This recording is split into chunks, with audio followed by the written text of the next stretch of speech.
Salut les amis, c'est Ludo, j'espère que vous allez bien. On se retrouve aujourd'hui pour une nouvelle vidéo et il va s'agir d'un BD.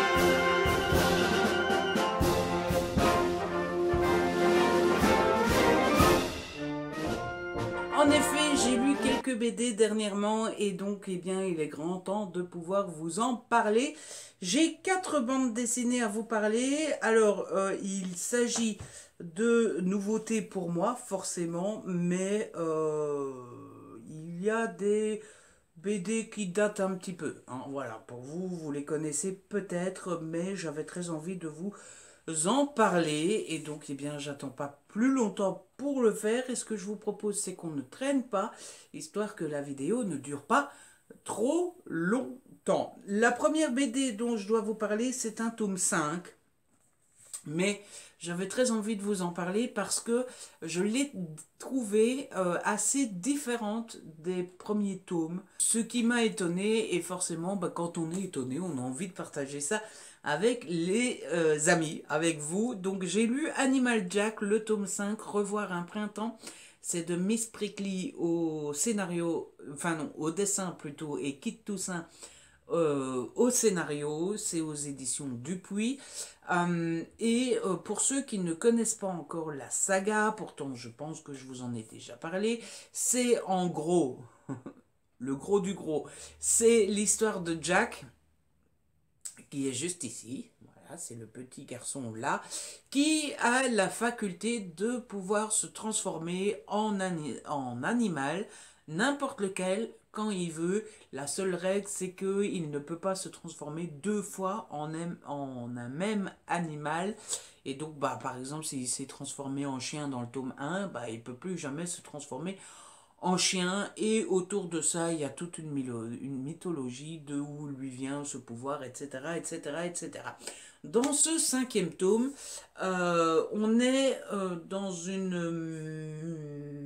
mythologie un petit peu particulière qui était vraiment très chouette.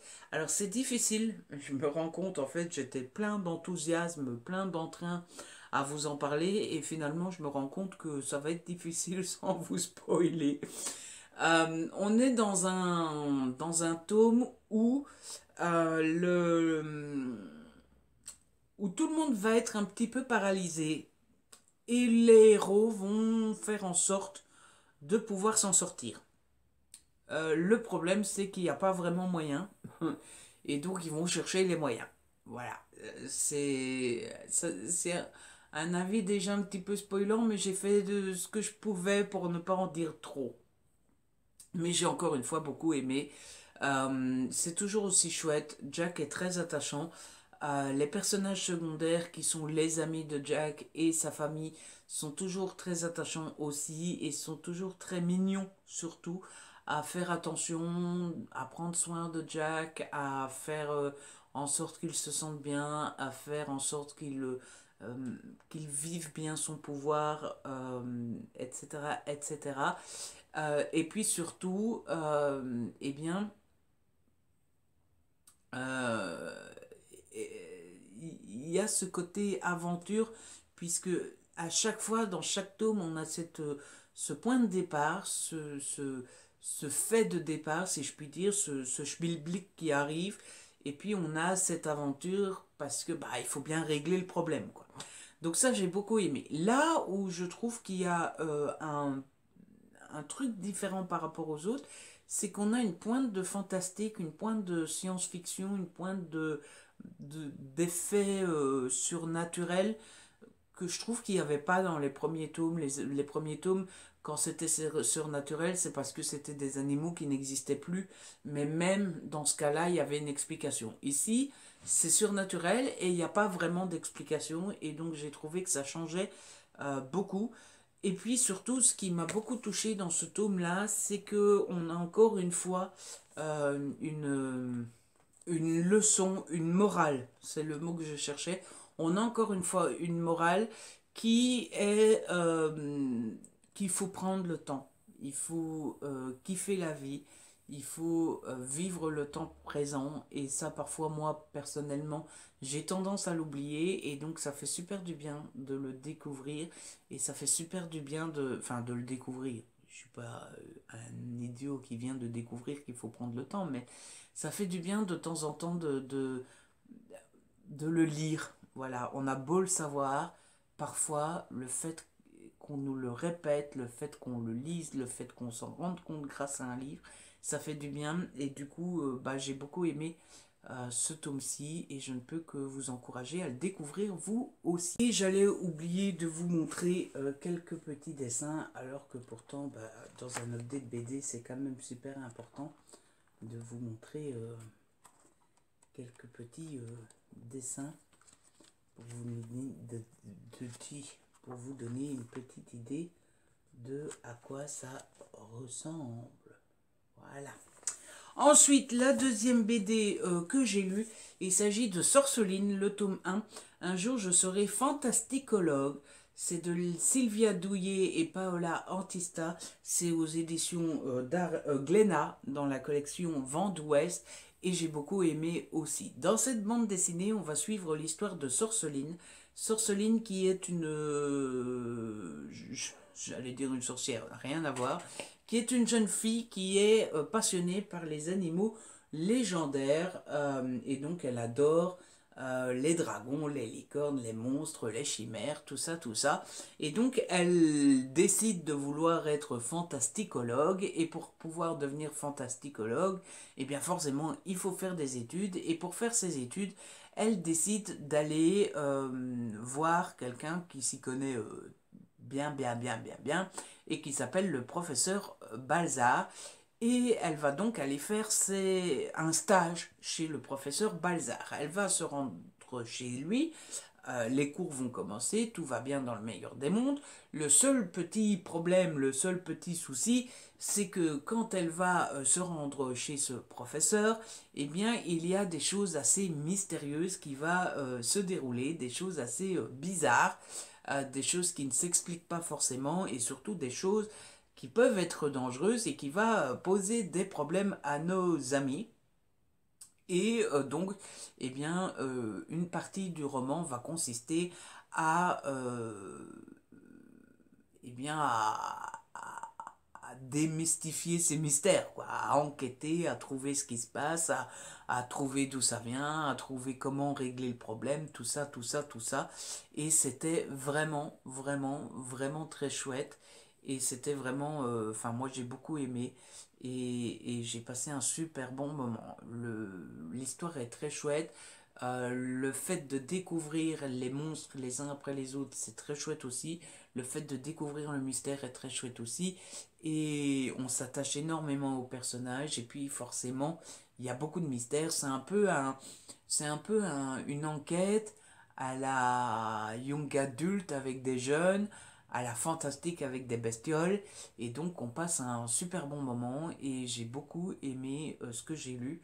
Et donc j'ai qu'une hâte, c'est de pouvoir découvrir la suite. Je vous montre un peu quelques dessins pour que vous puissiez vous faire une idée. Mais moi j'ai vraiment beaucoup aimé.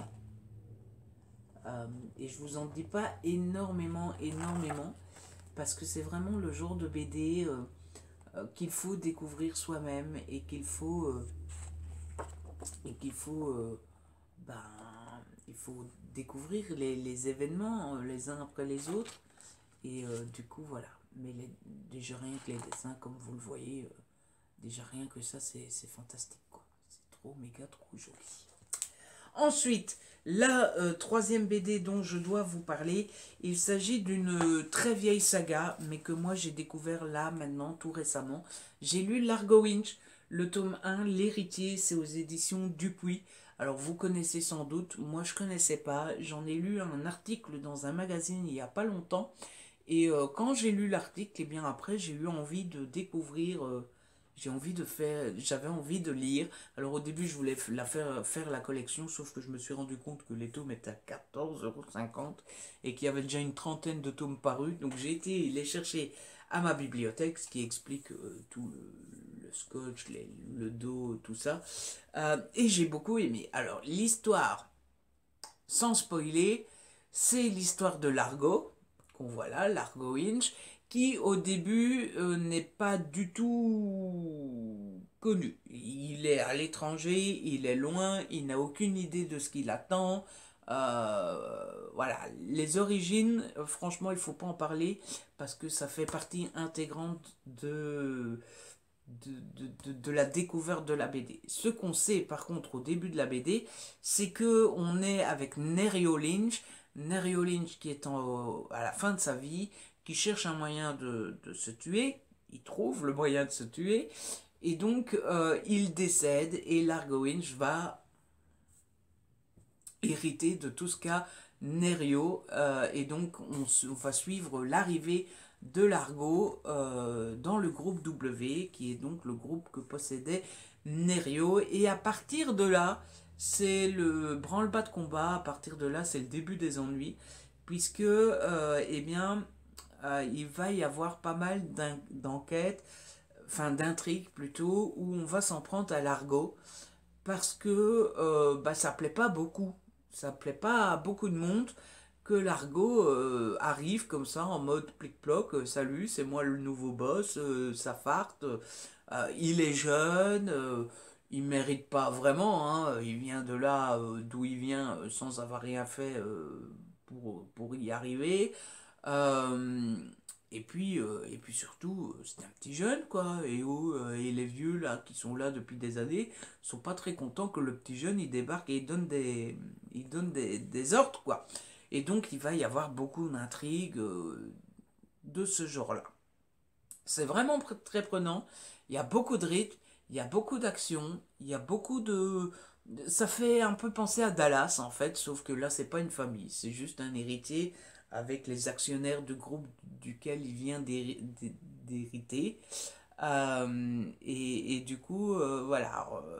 Il y a plusieurs facettes dans la BD. Il y a la découverte de Largo, de où il vient. Il y a la découverte de l'histoire de Nerio qui vient de mourir. Il y a la découverte de groupe, parce que c'est un énorme groupe qui fait 10 milliards. Ouais, 10 milliards, qui pèse 10 milliards de dollars.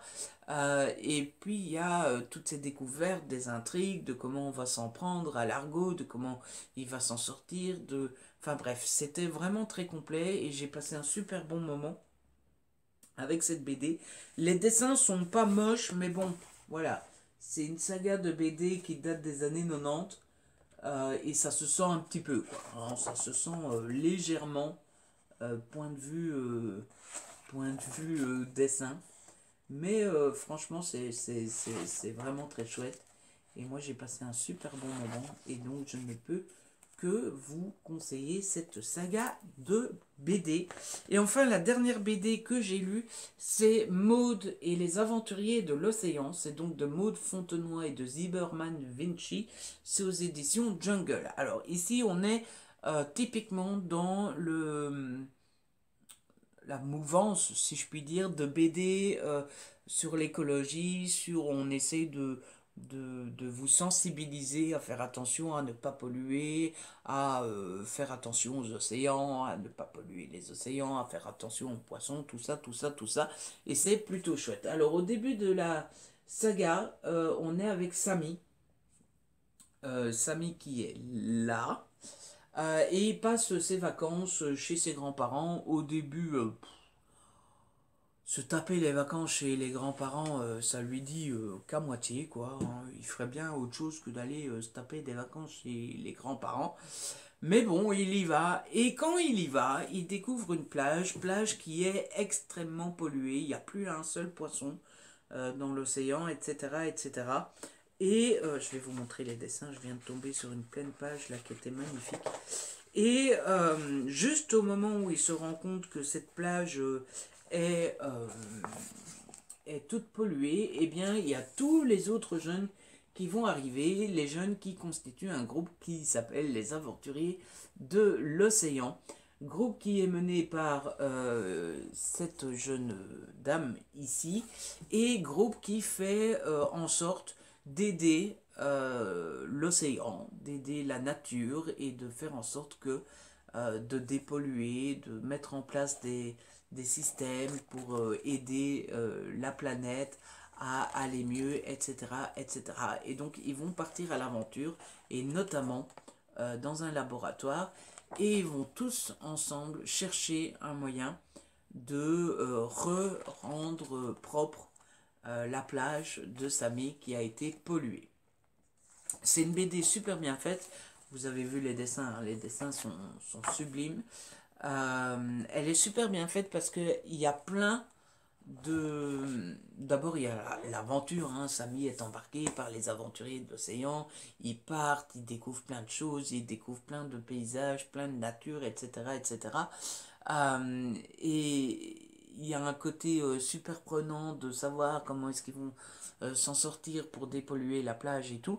Et puis, tout au long de la BD, il y a plein d'infos pour en apprendre plus sur l'océan, sur l'habitat, sur ce qui fait la structure de l'océan et ce qui fait euh, que, que, que, que ça fonctionne tout seul, l'océan à la base.